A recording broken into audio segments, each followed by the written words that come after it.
Ini dia nilai bahasa Inggris IELTS yang dibutuhkan untuk ke Australia. Dan jika nilai itu belum tercapai setelah kita tes, ini dia solusinya.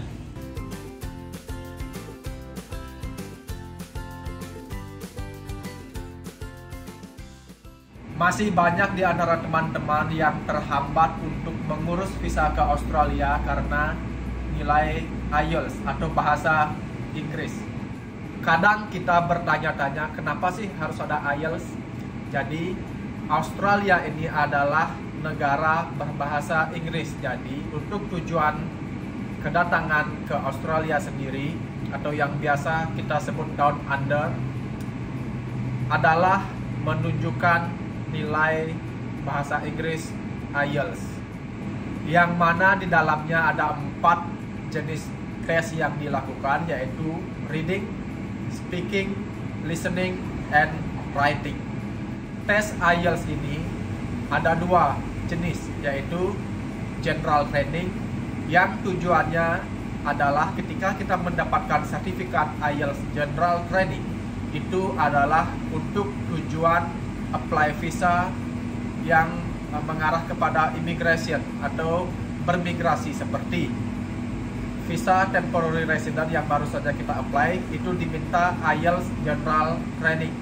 Yang kedua ada IELTS Academic, yang mana sertifikatnya nanti ditujukan untuk apply atau dengan tujuan memasuki universitas di Australia, atau yang biasa kita pakai untuk apply student visa.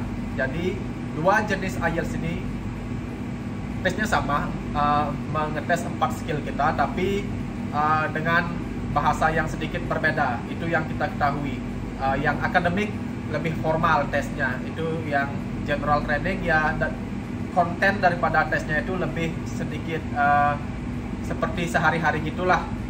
Nah, kemudian berapa minimum nilai yang dibutuhkan untuk apply visa ke Australia? Sekarang itu tergantung dari jenis visa yang kita apply. Beda visa, beda nilai minimum. Nah, yang pertama aku mau share tentang pengalamanku apply visa WHV atau Work and Holiday. Itu minimum nilai secara umum dari keempat skill yang dites tadi adalah 4,5. Jadi cukup dapat nilai IELTS 4,5 udah bisa apply visa Work and Holiday. Kemudian yang kedua adalah student visa. Itu juga berbeda setiap jenjang yang kita apply. Untuk pengalamanku dulu ketika apply diploma student visa, itu cuma dibutuhkan nilai IELTS akademik 5,5. Kemudian kalau nggak salah agentku dulu ngasih tahu kalau kita cari bachelor atau sarjana itu minimum 6,0.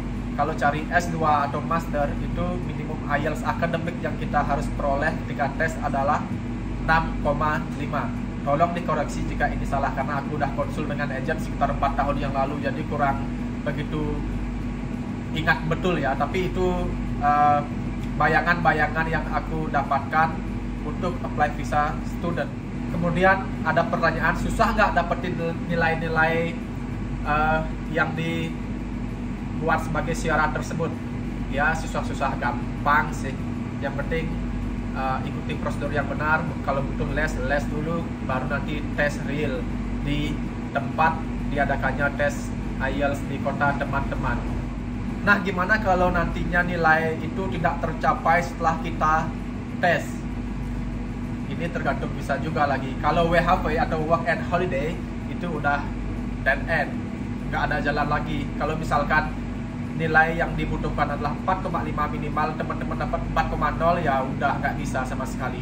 Tapi berbeda dengan student visa, yang mana ketika kita tidak mendapatkan nilai yang distandarkan, misalkan apply visa bachelor atau sarjana yang mana 6,0 harus didapatkan, ketika teman-teman dapat 5,0 itu masih ada cara dan solusi untuk tetap bisa datang ke Australia, yaitu ketika teman-teman apply, ambil kelas tambahan yang namanya ELICOS.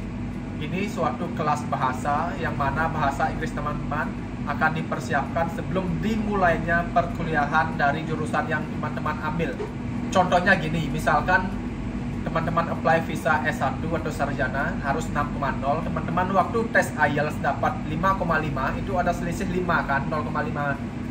Jadi dari selisih itu akan dibuatkan durasi belajar bahasa Inggris sebelum nanti teman-teman masuk kelas yang asli.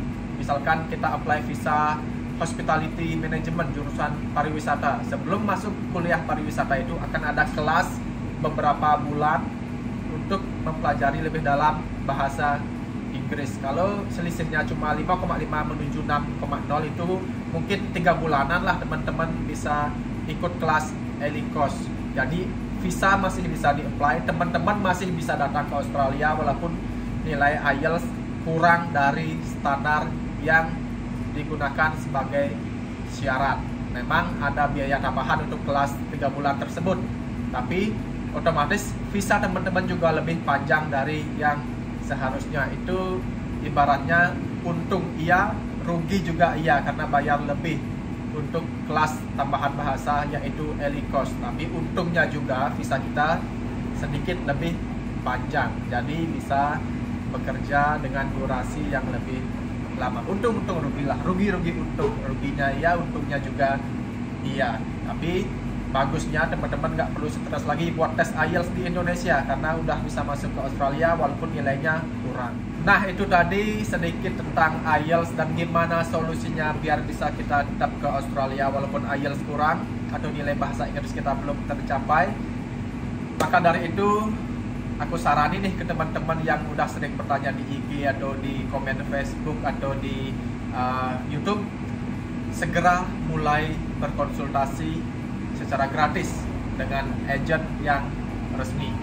Karena kalau teman-teman hanya berhenti di sebatas chat IG ku, chat Facebook, bertanya gimana atau curhat, itu kan nanti impian teman-teman untuk ke Australia nggak pernah mulai atau nggak pernah start. Jadi kalau nggak start kan nggak pernah bisa finish, jadi nggak pernah bisa tercapai. Jadi ada baiknya langsung setelah ini konsultasi ke orang profesional yang resmi, kemudian mulai. Sebaiknya jangan mengulur-ngulur waktu karena Australia sedang kekurangan pekerja, jadi butuh banyak banget pekerja. Nanti sampai di sini bergelimangan jam kerja pasti. Entah kalian berpengalaman atau enggak, pekerjaan pasti dapat. Gitu aja buat hari ini, semoga bermanfaat dan seperti biasa sampai jumpa di Melbourne.